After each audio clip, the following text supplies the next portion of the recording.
The top-ranked UNC Tar Heels come to South Bend this Saturday as the Fighting Irish men's lacrosse team is looking to take down their second straight #1 ranked opponent. We're talking lacrosse, we're talking hoops, and we're talking the biggest stage in golf, the Masters. We've got it all right here on Shamrock Sports.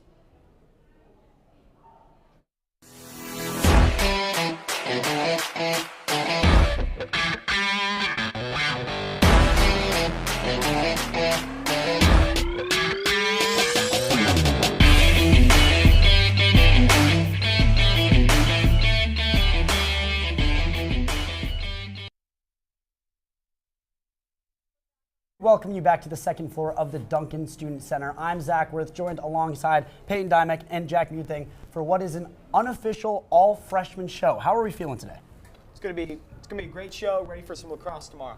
I mean, I love lax, I love hoops, so I'm excited to get into this. Yeah, it's an exciting weekend here in South Bend. The #1 team in the lacrosse country, the UNC Tar Heels, are coming here tomorrow to our Arlotta Stadium. Last weekend, the Irish went against another top-ranked team, the Richmond Spiders, and were able to come away with a 12-8 win, largely attributed to a very fast start. Peyton, what did you see in that game that made that fast start happen? I mean, I don't think you can talk about this game without talking about face-off specialist Tyler Spano. Spano was 16 for 22 from the dot, and he even picked up a season high of 9 ground balls. Now, on top of that, we have Chris Reinhardt and Luke Miller, who each scored 1 goal in the first minute of play. Defense was also really important as there was sharp goalie work, and the Notre Dame defense worked hard in the circle to keep pressure on Richmond. Now, a combination of that offense and that defense was really what pushed Notre Dame to have an 8-0 lead at the end of the first quarter that propelled them forwards for the rest of the match. Yeah, and Jack, what did you see? I mean, the Irish did well, what they've done well all season when their offense is firing, and that was spread the wealth. Of their first 8 goals, 6 of them came from different players. And you'll notice that even though the Irish are a top 10 scoring offense in the nation, they don't have individuals ranked too highly in those stats, and that's because they're able to get production from a lot of different places. And those are the best offenses, ones that don't rely on stars. And like Peyton said, there's not enough you could say about Tyler Spano. He went 7 of 9 in that first quarter, and the team picked up 13 ground balls. When you win 50-50 plays, you're going to win games. Yeah, absolutely. The Irish able to get it done last weekend. Tomorrow might prove to be a tougher challenge. Peyton, do you think that the Irish have what it takes to take down yet another #1 team? I mean, UNC is coming off of a lot of momentum. They just beat Syracuse, and they had multiple players who earned ACC weekly honors. However, they are what Notre Dame needs right now. Notre Dame has shown that they know how to play blueprint lacrosse. And I think as long as Notre Dame is able to control the tempo, have a fast start, and stay consistent with their style of play, I mean, the Irish know how to play good lacrosse. And I think as long as they're able to hit those 3 things, Notre Dame will be able to keep it extremely close with the Tar Heels and pull out a win. Yeah, and Jack, what does UNC pose as a new challenge that the Irish haven't seen before, and how do you think the Irish are going to be able to combat that?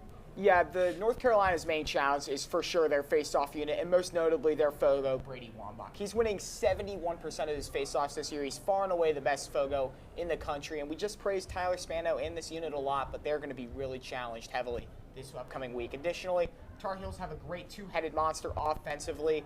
Don Pietremala picks up 33 goals this season, 5 assists. Then Matt Duffy has 26 goals, 22 assists this season. So this is a team, 2-headed monster offensively, one of the best attacking duos in the entire nation. And they're going to present a big challenge for this Notre Dame defense, who is very solid. Sean Light's been excellent so far for the defense this season. Will Donovan's obviously been a very good LSM. And then junior Nate Schwitzenberg leads the team in caused turnovers this year. The juniors really stepped up. And then their goalie between the pipes, Thomas Ricciardelli, 56% save percentage. That's incredible. So North Carolina is going to face their best defense that they've seen so far this year, but the Irish defense will need to be firing on all cylinders. Yeah, absolutely, Jack. Big matchup tomorrow, #1 versus #2. Our very own Jack Muething will be on the call for WVFI Sports alongside Brendan Mato. Make sure to look out for that one. But now we're going to turn our attention to another hot Irish lacrosse team. The women are riding a 5-game winning streak and are now currently the #15 team in the country. Peyton, I'm going to start with you on this one. What have the Lady Irish done so far during that win streak that helped propel them to that momentum?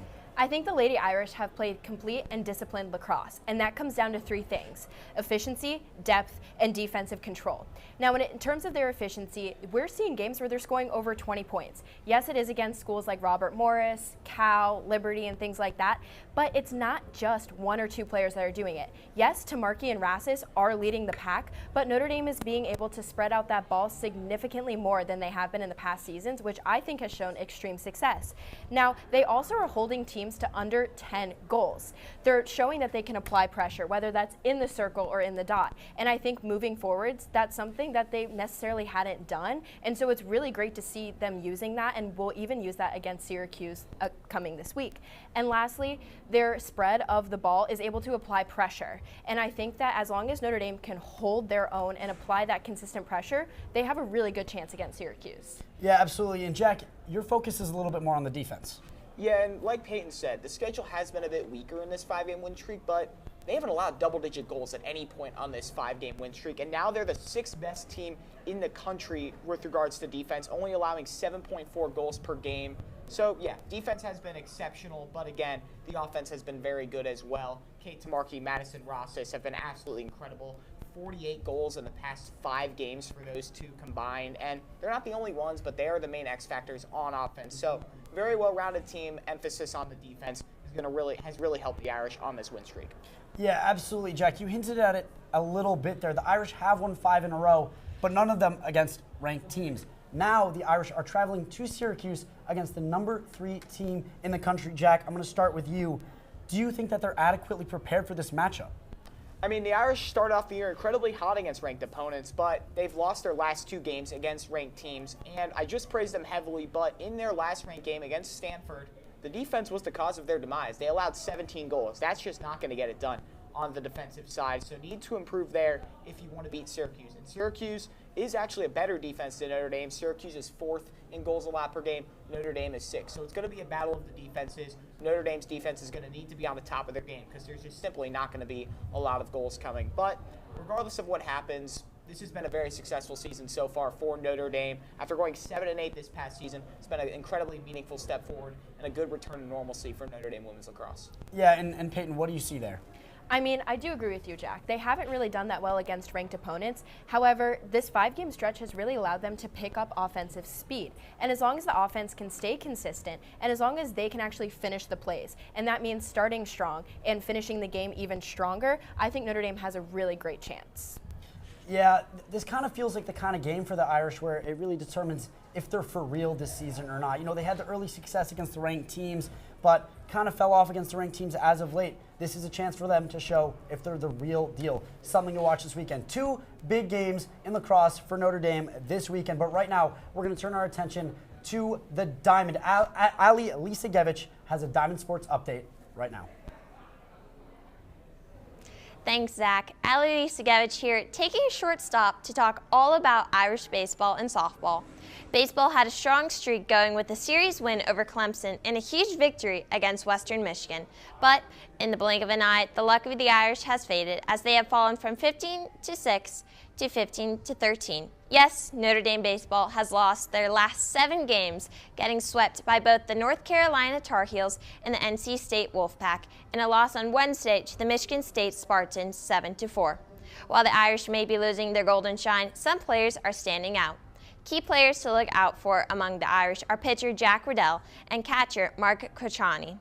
Recently named to the 2026 Golden Spikes Award midseason watch list, Riddell leads among others nationally in walks allowed and strikeouts per 9 innings. However, a pitcher is not complete without a catcher. Krachani, who is named to the 2026 Buster Posey National Collegiate Catcher of the Year Award midseason watch list, has defensively only allowed 3 pass balls and caught 6 runners attempting to steal.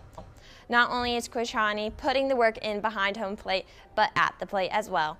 Offensively, Krachani is a national leader in hits and has a batting average of .389. Shifting focus, up to bat is the Irish softball team. Unfortunately, the Lady Irish's lucky streak has stopped. Their 11-3 win against Western Michigan on March 31st marked their 22nd victory of their last 23 matchups against the Broncos. In their recent 3-game series against number 10 Florida State in Tallahassee, the Irish were swept and lost the finale 8-4. In their weekday matchup against Valparaiso, Irish softball's losing streak continued with a 3-2 in a tough battle. Some players that have stood out among the Irish are Tenley Sweet, Rebecca Eckert, and Lily Hagan. Tenley Sweet crushed her first career bomb. It was a 3-run homer, making her the 10th different Irish player to hit a home run during the 2026 season. Rebecca Eckert claimed her 16th RBI of the year, and freshman Lily Hagan recorded her first career multi-home run game against Florida State as the first Notre Dame player of the season and the first freshman since Addison Amaral in 2024. Well, that is all I have for this short stop. Back to Zach, Payton, and Jack to discuss what is up on deck. Welcome back to the Duncan Student Center. I'm Zach Wirth alongside Payton Dymek and Jack Muething.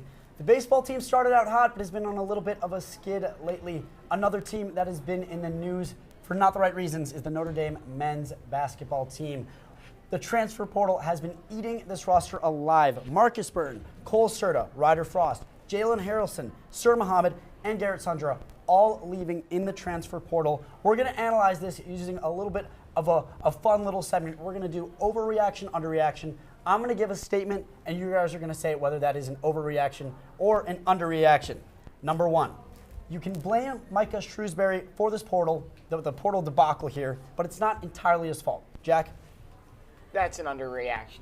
I think Coach Shrewsbury should pick up a majority of the blame for this, and here's why. The Marcus Burton injury was harmful, don't get me wrong, but 4-14 is simply not an acceptable performance in the ACC, and honestly, this program is in a terrible spot right now, and I think a majority of the blame should go to Coach Shrewsbury. He's never had a winning season in his tenure as the men's basketball coach. And you got to ask sure, maybe he doesn't have enough money, but you got to ask two questions. One, if you're the administration, why would you want to give him money? What's he shown that he deserves a big chunk of money? What's he going to do with it? You don't know what he's going to do with it because he's never had a winning season. The second question is this. If you're a talented basketball player, why do you want to go to Notre Dame right now? Notre Dame basketball is in a really bad spot, and I believe that Coach Shrewsbury is to blame for that and for the loss of these many players. Yeah, Payton, you see it the complete opposite way. Take us through that. I honestly do. I think it's a little bit of an overreaction. Right now, in the Big 2-6, we are entering a whole new landscape of college basketball, and this is dealing with the NIL and the transfer portal being a lot more common. Now, with NIL being a way that athletes can make money, not based off their performance, but based off their name, image, and their likeness, a lot of people are just trying to transfer to make the most money. So roster movement is now due to fit, opportunity, and financial factors that are completely out of coaches' control. So yes, although I do think that Coach Shrewsbury should take some responsibility, and that has to deal with things like culture, development, and the retention aspect of everything, I don't think that Shrewsbury can be blamed for everyone leaving this roster. Yeah, that's fair. It's a new world now with the NIL, but you got to look at the roster that Shrewsbury had. Marcus Burton, Jalen Harrelson, those are star-studded players, and you still have a losing record. Yes, there was the injury, but it's got to make you question whether Micah Shrewsbury is the future of this program. Statement number 2. Notre Dame will win 3 ACC games. Payton, underreaction, overreaction? I think it's a bit of an underreaction. I mean, 3 games is really a ground for Notre Dame, definitely not the ceiling. However, I think that Notre Dame needs to move on. I think that although Notre Dame understands they're losing so many players, as long as they get back in the gym, they start working, they start recruiting, they'll be able to win a lot more games within the ACC. And on top of that, the ACC is such an unpredictable conference. I mean, there's little games here and there where I think Notre Dame definitely does have the ability to walk away with a win, even if it's not predicted. So I really do think that that is an underreaction of only 3 games. And Jack, you're a little bit more pessimistic. I'd actually go the opposite way. I'd say 3 games is their ceiling. I mean, I think that, look, last season you have 2 shooters close to 40% from 3. You have a 5-star leading your offense, and you have a top rebounder in the nation. And you go 4-14 in the ACC. And then 2 years ago, you have the ACC leading scorer in Marcus Burton. He beat out the #1 draft pick in Cooper Flagg in that stat. And you go 8-12 in the ACC. Look, I don't know who you're picking up in the portal, but it's not a player close to the caliber of Marcus Burton and Jalen Harrelson. So what you then have is 5 returning players, only 3 of whom got meaningful minutes last season, And then you're bringing in 3 freshmen, none of whom are ranked in the top 50. And just for reference, Jalen Harrelson was the 19th best freshman. You were the 19th best freshman, and the team went 4-14. And they had 3 other top freshmen too. So, I mean, look, you're not going to bring in anyone that's that caliber, and then you only have 8 returning players right now. So I think it's more likely they win 0 games than they win 3 games. Yeah, the men's basketball team here in South Bend is not really it doesn't have the brightest future per se. It'll be something to watch, see how they build up that roster to get ready for next season. But one team that did have a successful season was the Notre Dame women's basketball team. They made it to the Elite Eight for the first time in E.L. Ivy's tenure. They always had those losses in the Sweet 16 consistently. Do you think that getting over the hump to get into the Elite Eight there, does that convince you that Ivy is the real deal in South Bend? Do you think that she's proven herself to be a winner, or are you still not convinced? I genuinely think Ivy is the real deal. She's proven that she can keep this team together and that they can play as one. Now, the team did face a lot of really early adversity, which at other programs you would maybe see a little bit of the team straying away from one another. But Ivy kept them together. She trained those girls hard, and she was able to implement her strategy onto them, which I think really helped get them to the Elite Eight. Now, the only thing that I can say is that the next step for her would be consistency. Yes, the beginning of the year was a little bit rocky, and if Ivy was more able to kind of coach through those rocky moments, I think that Notre Dame would not only have a better record, but then also even be able to make it to the Final Four or even to the national championship. Yeah, and Jack, what do you see? Yeah, I think Coach Ivy did a really good job with this team. I think one thing to look at is that of their wins this season, a lot of them were blowout wins, which that's not just having talented players, that's having good strategy and good game plans. And she also did a fantastic job putting this roster together in the first place. She lost a lot of talent from that 24-25 roster, including Olivia Miles, who's one of the best players in the nation this year at TCU. She did a great job bringing in meaningful transfers like Iana Moore, like Vanessa De Jesus, like Malayla Coles from the transfer portal. And you didn't need stars. You needed people who could complement Hidalgo. That's what she brought in. She did a great job putting this roster together, and then she did a great job building game plans as well. And I think that we saw a lot from Ivy this year and could be hope for the future. Yeah, it's kind of a shock that this year's team was the one that made it to the Elite Eight and not the one that was number 1 in the country at some point with Olivia Miles. But Jack, you mentioned a lot about the transfer portal and building around Hannah Hidalgo. Hannah Hidalgo is one of, if not the best Notre Dame women's basketball players we've seen, at least in a long time. What does Ivy and the coaching staff have to do to prepare this roster for Hidalgo and help her get over the hump to win that national championship? Well, she's already done a lot of work for that. She's brought in a fantastic recruiting class. She's got 5 top 100 freshmen coming in next season, and 4 of them are in the top 50, and 4 of the 5 are above 6 feet tall. Also, you keep Aaliyah Macy, who missed the season last year due to a knee injury. She was the number 26 recruit in that 2025 class. And again, she didn't get any action this year. So she's already done some good stuff to surround Hidalgo with talented players, and you lose 5 of that core 7 from last year that played. You keep KK Bransford and Hannah Hidalgo, but you lose a lot of your rebounds with Cassandra Prosper and Malayla Coles. So you're going to need to find some height in the portal. You want a defensive and rebounding big. You need to find an experienced big, and then you need a guard that can shoot the 3 ball. You lost Iana Moore, you lost Vanessa De Jesus, so you need shooters. Because what you don't want next year is having Hannah Hidalgo and KK Bransford as the only seniors and the only experienced players on this team. You need a veteran presence to lead a strong team full of freshmen. Absolutely. Peyton, what do you see? I mean, I completely agree with you, Jack. I think in the offseason, Ivy specifically needs the team to start fine-tuning the little things in order to help support Hidalgo. Again, you're bringing in a lot of top recruits, and I think as long as they get them integrated into the offense, the defense, the strategy, and in particular, definitely the defense, because when Notre Dame is able to take away those balls and make big plays, that is when they score big, whether it's Hidalgo or somebody else. I also really think that kind of putting them in high-pressure situations will help them even more. I mean, this was the first year that the team was in the Elite Eight under Ivy. What if next year they're in the Final Four or even the national championship? You're going to need players who are experienced in that kind of environment, and I think trying the best to simulate it in practice is what's really going to help this team move forward next season. Yeah, these 2 basketball programs are kind of going in opposite directions here, but we'll be watching. We'll be sure to keep you guys updated with any new information that we have. Right now, we're going to take a short break, but when we're back, we're going to be talking about the biggest stage in golf, the Masters.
Welcome back to Shamrock Sports. I'm Zach Wirth, now joined alongside Brendan Mato and Brady Cahill. We're here to talk about the Masters underway right now. I know you guys are pretty into golf, so I want you guys to take me through your favorite Masters tradition. Brendan, we'll start with you.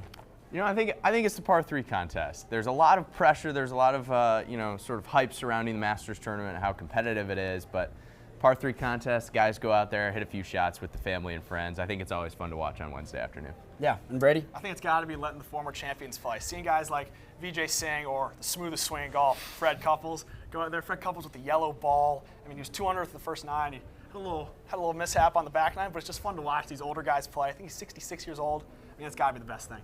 Yeah, a tradition unlike any other. But now we're about wrapping up with day 2 of the Masters right here on this Friday afternoon. What have you guys seen so far that has caught your attention? I mean, I think it's hard to ignore Rory McIlroy's pure dominance going on right now. I believe right now he's -7, and he's not looking to slow down anytime soon. I mean, like I said, bringing him up again, Fred Couples said that he might never lose this event again, talking about Rory, because he just looks so dominant out there right now. I think, honestly, Bryson DeChambeau, the guy we thought was going to compete with Rory last year on Sunday, obviously he fell off, didn't really make it interesting towards the playoff. But he's 3 over right now. He had an ugly first day, to say the least. He was hooking the ball, and I mean, in real time, some things your short game just can't save, and that was one of them. So he's 3 over now. He's starting to make birdies in his second round. He might fare well. We might see him on the weekend. He's just above the cut line, which is at 4 over right now. But I don't know. Bryson DeChambeau, pretty surprising to be that low on the leaderboard. Yeah, a lot of things to watch this weekend. But right now, we're going to kick it to everybody's favorite part of Shamrock Sports, Sham Bookie. We're going to be giving our picks for who we think is going to win the Masters. I'll start us off. There's been a lot of talk about Rory McIlroy here, and you guys have me convinced. That's who I'm going with. I think he's going to get it done, become the 4th ever to go back-to-back at Augusta, and I think he's going to do it at a -13. Brendan? That's a wonderful pick, Zach. We know Rory's hot right now, but I think I'm going to take the person that competed with Rory last year on Sunday, took him to a playoff, just lost by that 1 stroke, and that's Justin Rose. Now, my score prediction is a little bit different. I think it's going to be less than 10 under par. Windy conditions, a little bit colder at Augusta than we usually see. I think it's going to make it harder on these players. Give me Justin Rose to win the Masters, though, at 9 under par. Yeah, I mean, those are 2 really good picks. It's hard to argue against. However, I mean, it's actually easy to argue against when you talk about the best golfer in the world. I may have mentioned Rory, but nobody can beat Scottie Scheffler. And even though he's even right now, so he's not doing too great, he's the Terminator. He always comes back. He'll make this very close by the end. I see him finishing at least top 5. I think he's personally going to win because, I mean, he's the best golfer in the world, one of the best golfers, if not the best golfer of the last 5 years. It's got to be Scottie at -12. Yeah, be sure to tune into the Masters. It's an event unlike any other. But right now, we're going to put our money where our mouth is. We actually have a putting green here in the studio, and we're going to give it a go, put our golf skills to the test. I'm going to start us off here. Taking a look at this course, what are we thinking? Par 3? Yeah. Par 3? Yeah, for you, gettable. Brendan, if you could do me the honor of holding my notes while I sink this hole in one. Of course. You know, I'm less of a golf guy than these two, but I think I'll be able to set the tone pretty well here. Let's see. Going around the laydown, Seriously. coming back. Whoa. Okay. All right, not too shabby. Okay, not too Unorthodox bad. method. Not too bad. There we go. Great finish. Very nice. Boom. Great Very finish. nice. Boom. Great finish. We'll take nice. that. We'll take that. All right, let's Brendan, see what we can do here. Let's see what you got. There you go. I'm going to go what you probably meant to do on this hole. What he was too scared. Oh, What he was too no. scared to do. Come on. Oh, look at this. Oh, almost. Almost. Oh, In and out. It's a tough look. All right, this is for the tie here. Stay with Zach. Got it. very nice. Good work. Keep things interesting. All right, Brady. There we go. Brady with a chance to win it. Got to sink this to Former win here. +1. Former. Past my prime. Better than most. Does he have Go! it? Does he have it? Oh, just barely. Didn't eat his Cheerios this morning. This is for the 3-way tie here. And you know what? Good friendly competition. Great match, gents. We'll take a 3-way tie. Great match. Great match. Great That's match. all we have time for here on Shamrock Sports. Thank you so much for tuning in. Thank you to everybody behind the crew. From everybody here on the second floor of the Duncan Student Center, have an amazing weekend, and we will see you next week.